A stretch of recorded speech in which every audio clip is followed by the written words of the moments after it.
present our work, Rapid Concurrent Transmission Coordination in 4-duplex Systems. This work is jointly done by me and my advisors, Dr. Kailash Srinivasan and Dr. Pusung Sinha.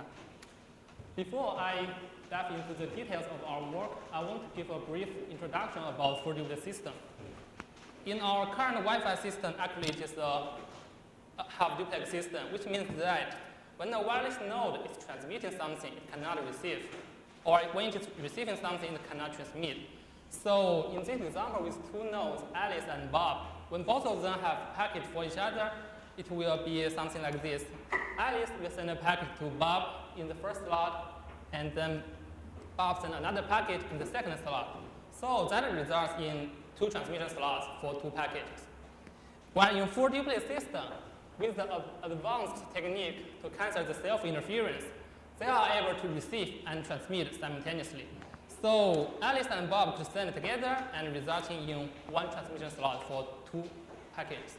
So this gives the obvious advantage of 4-duplex system. It doubles the throughput of this two-node system. However, the throughput gain of 4-duplex actually it is related with the traffic pattern.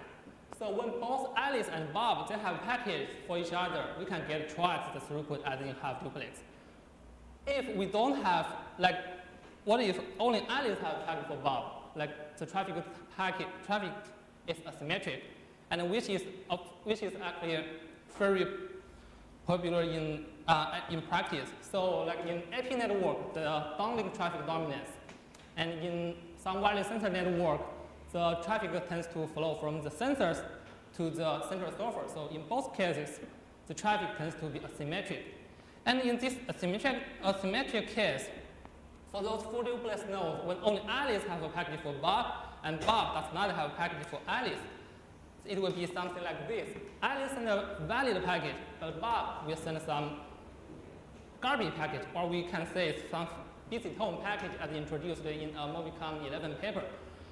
So this actually, it wastes the channel resource, right?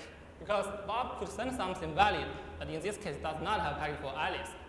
So our question is, how can we use 4-duplex beyond this two-node scenario? In a larger network scenario, can we get better throughput? Like in this case, in the traffic asymmetric case. The good news is that we have other opportunities. For example, in this 5 nodes example, we use a dotted line to indicate the interference range of each node. Let's say Alice has a packet for Bob and it wins the channel contention and starts this transmission. We call this transmission the primary transmission, and Alice as the primary transmitter, Bob as the primary receiver. This is basically for this 5 nodes scenario, this is the throughput we can get for both half-duplex and 4-duplex system. However, in a 4-duplex system, since Charlie is out of the interference range of Alice, actually Charlie is able to receive a packet from Bob because basically it will not get affected by Alice. So this is what we call as a secondary transmission, and it is a concept introduced in YR paper. This is a secondary transmission, and what else do we have? We also have exposed transmission. That is from Ellie to Floyd. When Ellie and exposed terminal, it is out of the interference range of Bob, and the exposed receiver, Floyd, is out of the interference range of Alice. This transmission could be successful. So with both exposed and secondary transmission enabled, we can achieve 3 times the throughput compared with a naive 4-duplex system.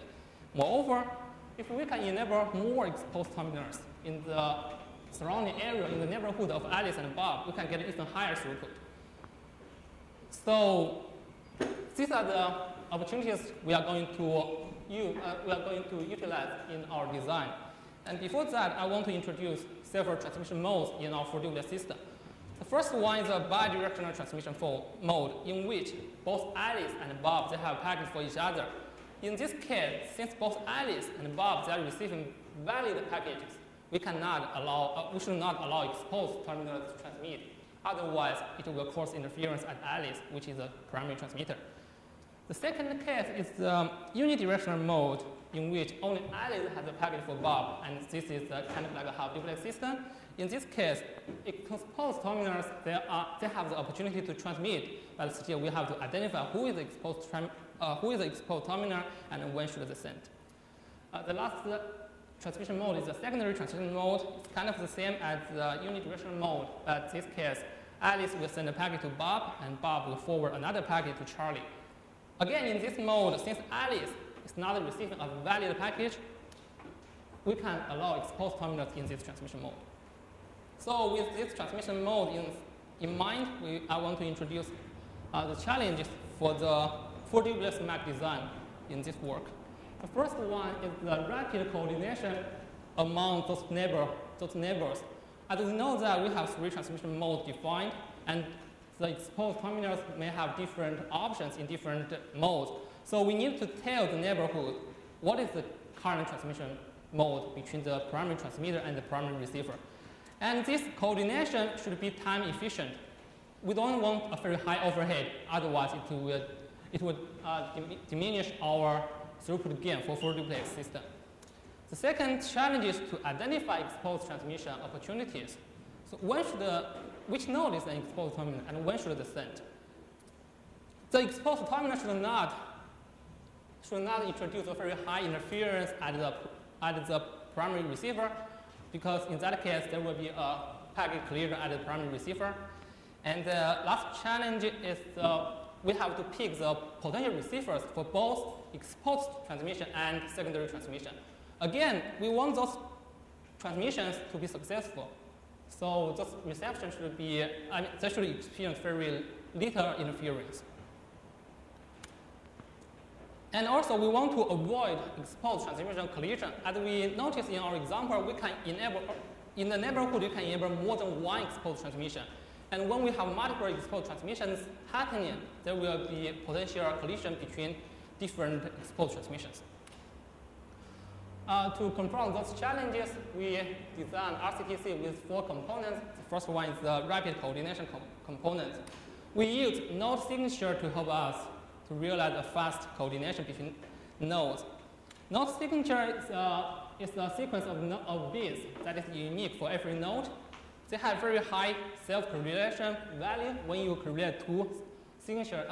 When you correlate the node signature with itself, and it has very low cross-correlation value when you correlate two different node signatures. This is a term, a concept that has been used in several previous work. And in our design, we choose the gold code as the node signature. It contains 127 bits, which supports 129 signatures in one collision domain. And the duration for one signature is 6.5 microseconds using our Wi-Fi band that is a 20 megahertz bandwidth. With node signature, we can now we can design our coordinate scheme. In the bidirectional transmission mode, when both Alice and Bob they have packets for each other, Alice will first send the signature of Bob, telling Bob that I have a packet for you, and then it will send its own signature, indicating that this is Alice who wants to send. And Bob could check its queue, and it realizes that I have a packet for Alice. It will send the signature of Alice as a response. In this case, it will tell the neighboring nodes that both Alice and Bob they have packets for each other, and exposed terminals should not send in this scenario. So after this coordination, both of them can send the package in the following time. And for the unidirectional mode, when Alice has a packet Bob and Bob does not have return package, we can allow exposed terminal in this case. And the coordination begins with the signatures. And as a response, when Bob does not have a package to send back, it will send a half duplex signature instead of the signature of Alice. So when we send the signature of Alice, it's the bidirectional transmission mode. When we send the half duplex signature, it's a unidirectional mode. So in this case, exposed terminals, they can seek the chance to transmit, or they can try to line their transmission with this primary transmission. And the same thing for secondary transmission mode, we can enable with the signature sent from Alice, and Bob will still send the half duplex signature because in this case, still Alice is not receiving any valid package. And so we'll send those packages to Bob and Charlie, respectively. And in this case, exposed terminals, they are allowed to transmit because Alice can tolerate a lot of interference. So these are the three transmission modes and how we do the rapid coordination between them. The second component is the exposed terminal identification part. In this example, we have two exposed links, Alice to Bob and Ellie to Floyd. Let's look at the signal strength or the received signal strength at Bob. Assume this is the received signal strength from Alice at Bob. And to support the data rate between Alice and Bob, we need a certain signal to interference ratio.